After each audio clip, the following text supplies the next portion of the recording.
जनधन योजना, महिला सक्षमीकरण, महिला सन्मान, महिला आत्मनिर्भर करा, हे सगळे योजना जर पकडल्या आपण तर मला सांगा वर्षाकाठी आपल्या घरामध्ये हजारो रुपये या ठिकाणी येतील. आणि म्हणून आम्हाला 1,500 थांबायचं नाही.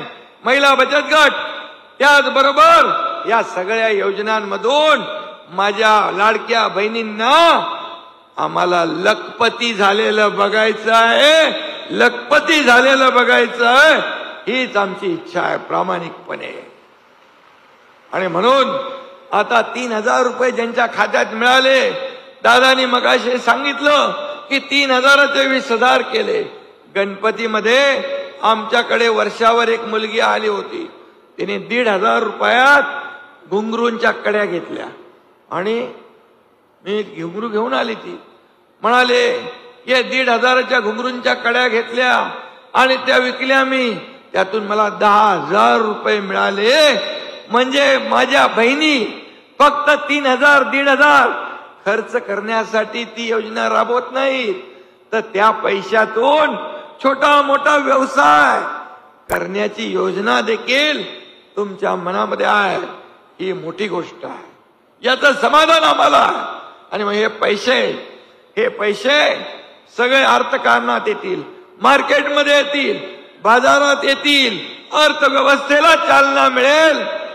आणि मोदी साहेबांनी जे 2047 विकसित भारत 2047 या देशाला आर्थिक महासत्ता बनवण्याचं स्वप्न पाहिलंय, त्याची सुरुवात या माझ्या लाडक्या बहिणींच्या या पैशातल्या अर्थव्यवस्थेमुळे त्यालाही चालना मिळणार आहे.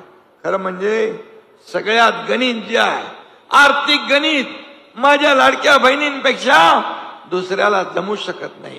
कारण महिन्याला दुधाचे पैसे, राशनचे पैसे, मुलांच्या फीचे पैसे, कपड्यांचे पैसे, ट्युशनचे पैसे, हे सगळं भागवण्याचं काम माझ्या लाडक्या बहिणी करत असतात. आणि म्हणून त्यांना आम्ही एक आधार देण्याचं काम केलंय.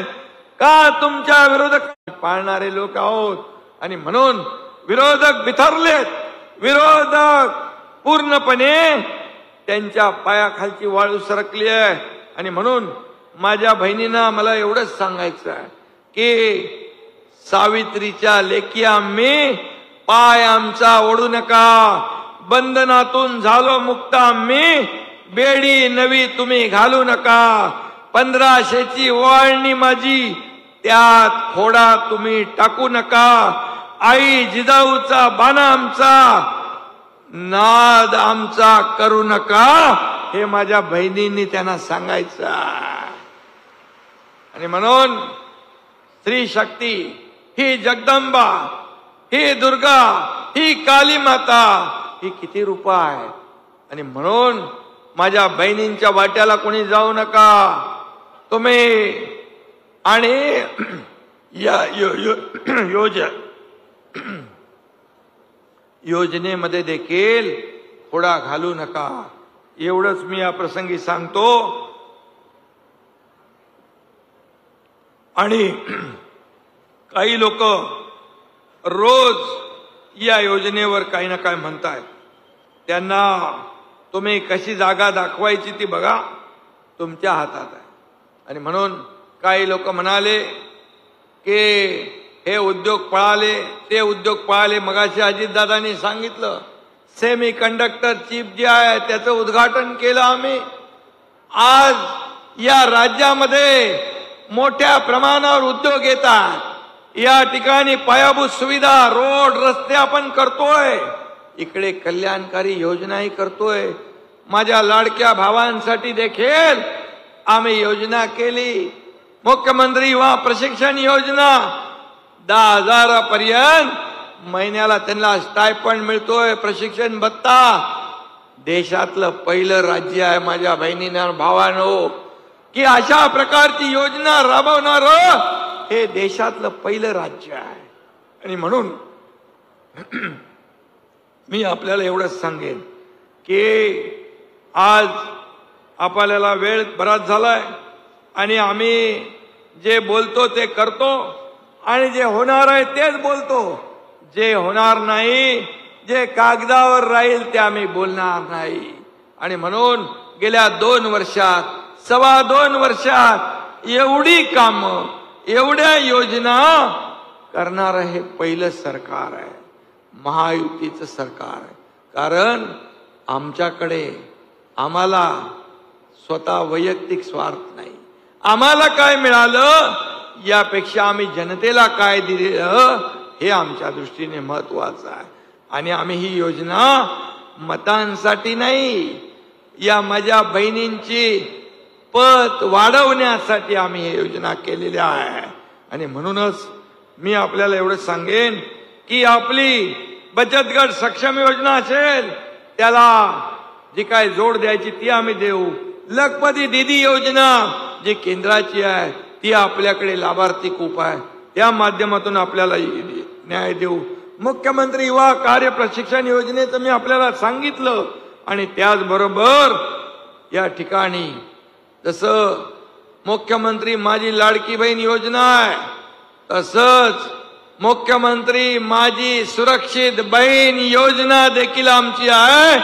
ज्या लोकांनी माझ्या मुलीबाळींची, माझ्या बहिणींची पंगा घेण्याचं काम केलं, कुठे अन्याय अत्याचार करण्याचं काम केलं तर त्या नराधमाला फाशीची शिक्षा दिल्याशिवाय हे सरकार स्वस्थ बसणार नाही.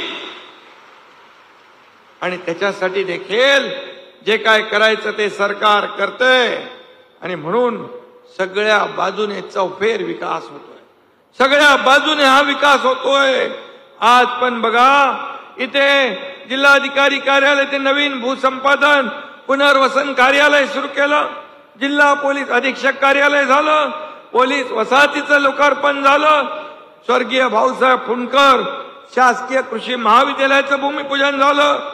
आणि संजय गायकवाडला मी धन्यवाद देतो की त्याने आज या ठिकाणी महापुरुषांचे पुतळे बसवले.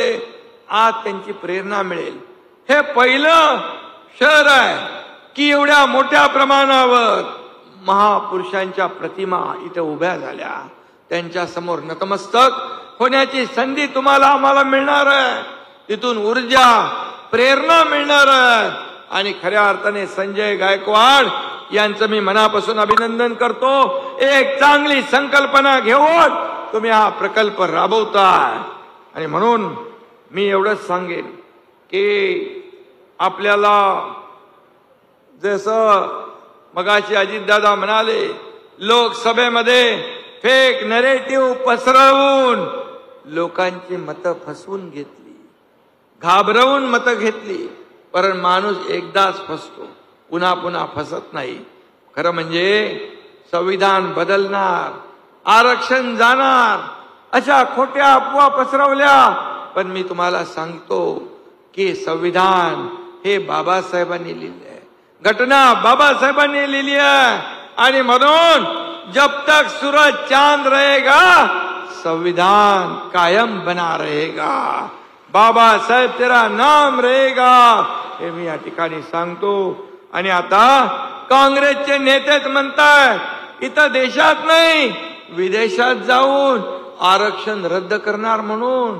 म्हणजे डॉक्टर बाबासाहेबांचा अपमान, संविधानाचा अपमान, ज्यांना आरक्षण मिळालंय त्यांचा अपमान. परंतु हे महायुती सरकार या सगळ्यांच्या पाठीशी खंबीरपणे उभा आहे. आणि म्हणून अशा लोकांनी आज कुठं कुठं काँग्रेसचे लोक आंदोलन करतात. खरं तर त्यांनी राहुल गांधींच्या घरासमोर जाऊन आंदोलन करायला पाहिजे. कारण आरक्षण रद्द करण्याची भाषा जे बाबासाहेबांनी दिलंय, जे घटनेने आपल्याला दिलंय, ते रद्द करण्याचा अधिकार तुम्हाला कुणी दिला. आणि म्हणून तुमचे खायचे दात आणि दाखवायचे दात वेगळे आहे. कारण नेहरूंपासून सगळ्यांनी अनेक वेळा आरक्षण रद्द करण्याची भाषा केली आहे.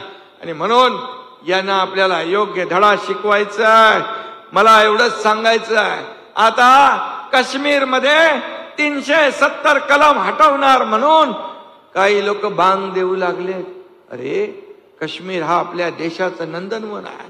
आज मोदी साहेबांच्या नेतृत्वाखाली गृहमंत्री अमित शाह साहेबांनी 370 कलम हटवलं, काश्मीर आजाद झाला. आणि त्यांच्या गळ्यात गळे घालणारे खरे देशद्रोही हे दहशतवाद्यांच्या पाठीशी आहेत का? तुम्हाला पुन्हा मुंबई आणि महाराष्ट्रात बॉम्बस्फोट घडवायचे आहेत का?